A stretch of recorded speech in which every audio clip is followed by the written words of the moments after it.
কাকরাইলে জাতীয় পার্টির কার্যালয়ের সামনে আইনশৃঙ্খলা বাহিনীর সঙ্গে গণ অধিকার পরিষদের নেতাকর্মীদের সংঘর্ষ হয়েছে। এতে দলটির সভাপতি ও ডাকসুর সাবেক ভিপি নুরুল হক নূর সহ বেশ কয়েকজন নেতাকর্মী আহত হয়েছেন। শুক্রবার রাত 8:15টার দিকে এ ঘটনা ঘটে।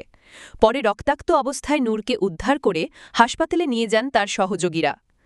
এর আগে সন্ধ্যার দিকে একই স্থানে জাতীয় পার্টি ও গণ অধিকার পরিষদের নেতাকর্মীদের মধ্যে সংঘর্ষ ও পাল্টাপাল্টি ধাওয়ার ঘটনা ঘটে।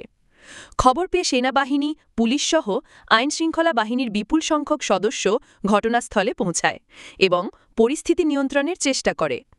রাত 9টা পর্যন্ত দুই পক্ষের সংঘর্ষ চলতে থাকে। গণ অধিকার পরিষদের নেতাকর্মীরা অভিযোগ করেন, জাতীয় পার্টির কার্যালয়ের সামনে থেকে তাদের ওপর ইটপাটকেল নিক্ষেপ করা হয়। এক পর্যায়ে তারা সড়কে আগুন জ্বালিয়ে বিক্ষোভ করেন।